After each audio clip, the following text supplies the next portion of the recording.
చినరాజు గారికి చాలా మంచిది.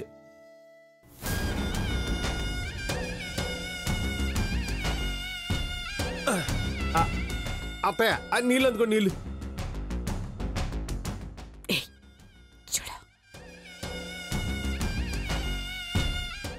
ఎంత తింటే అంత మంచిది కదా అత్తయ్య. మీరని గడికి చెప్పాలి కదా, నేను అసలు ఊరుకొని తినకపోతే. ఒక తినిపించు. వేసుకోండి, మీరు వేసుకోండి. అత్తయ్య ఇదిగో మీరు వేసుకోండి.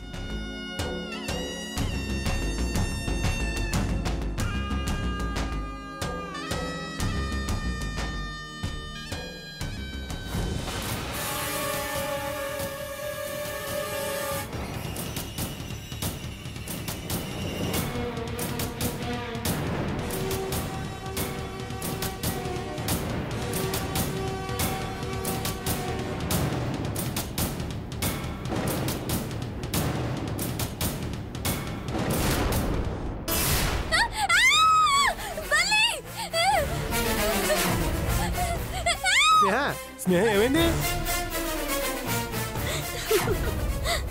ఏమైంది స్నేహ? ఏమైంది? ఏమైంది స్నేహ?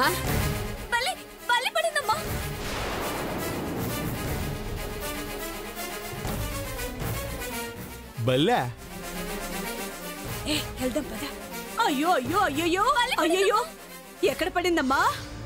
తల మీద పడింది. అయ్యో తల మీద పడిందా? ఇదిగో స్నేహ, అసలు ఏం కాదు స్నేహ, ఎందుకంటే ఇది అవుతున్నావు? ఒట్టు మనిషి కూడా కదా, అలా అవ్వకూడదు. ఇదిగో పడింది బల్లే కదా, ఏం పర్లేదు.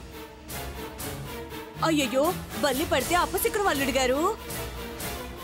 యా మన ఒంటి మీద ఈగ వాళ్ళదా దోమ వాళ్ళదా? యా అవి జీవులు కదా, బల్లి కూడా అలాగే జీవి. ఏదో బుజ్జిమంట గోడ మీద వెళ్తా కాల్ చేరి పడి ఉంటుంది. స్నేహ నువ్వేం భయపడక, ఏం కాదు. లేదు నాయుడు బావా, తను చెప్పింది నిజమే. బల్లి పడటం అశుభమే. ఊరుకోండి అత్తయ్య, ఏంటి అశుభం? ఈ కాలంలో కూడా పాత మాటలు ఎందుకు? మనలాగో జీవి అంతే, అది అంతే, ఏం కాదు. అయ్యో అల్లుడు గారు, అది క్షుద్రజీవి, దానికి ఒళ్ళంతా విషమే. అది తినే ఆహారంలో పడితే విషాహారం అవుతుంది తెలుసా? అది తింటే ప్రాణాలు కూడా పోతాయి. అలాగే ఒంటి మీద పడ్డా కూడా అపశకునం, ఏదో కీడు జరుగుతుంది. ఏమీ జరగదు, మీరు ఇంక మూసుకోండి.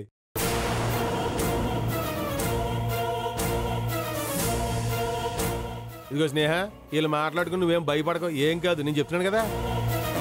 లేదు నాయుడు బావా, నేను కూడా విన్నాను, ఏదో ప్రమాదం జరుగుతుంది. ఎందుకు ఇలా అవుతుందో అర్థం కావడం లేదు. స్నేహ, ఇల్లు కూలి మీద పడితే ప్రమాదం కానీ బల్లి పడితే ప్రమాదం పడితే మహా అయితే ప్రమాదం దానికి. కానీ అంత తేలిగ్గా తీసుకోకూడదు నాయుడు బావా.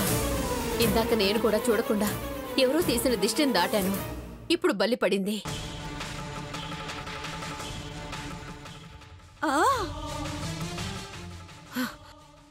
ఇదంతా ఏదో ప్రమాదానికి సంకేతంలా ఉంది.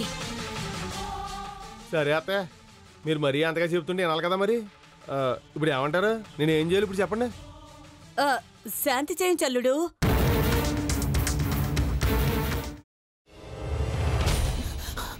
నువ్వు ఇంకేమన్నా చెప్పాలా?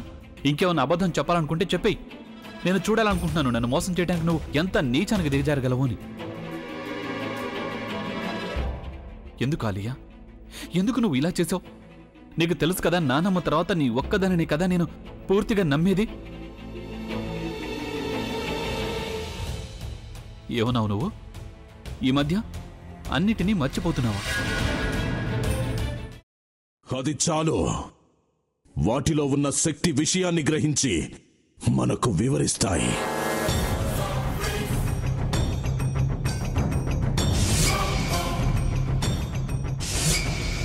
ఎవరు ఆ దండ విప్పొద్దు, గది తలుపులు తెరవద్దు.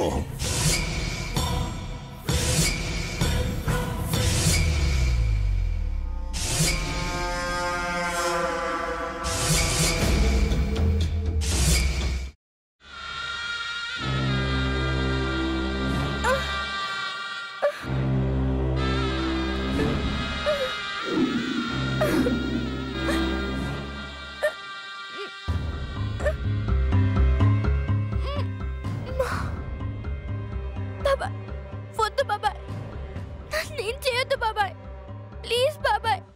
నీకు నిజం తెలిసినప్పుడే నా ఆలోచనలో నువ్వు చచ్చిపోయావు. అబ్బా ప్లీజ్ కొంచెం తినండి ప్లీజ్. భీమారావు గారు, మీరా? ఇగో మీరా కాదు సక్కుబాయ్. అవును, మీ పనామే లేచిపోయిందని చెప్పి కంప్లైంట్ ఇచ్చినావు కదా. రేయ్, ఆయన కంప్లైంట్ ఇచ్చింది లేచిపోయిందని కాదు, కనిపించడం లేదు అని. అట్లానా? సరే మేడం. ఇడియట్. ఆ వంట మనిషి పేరేంటన్నారు? రత్తాలు మేడం. ఏం పెద్ద మంచి, నీ వంట మంచిని కూడా మేడం అని పిలుస్తావా? రేయ్ హాఫ్ బ్రెయిన్,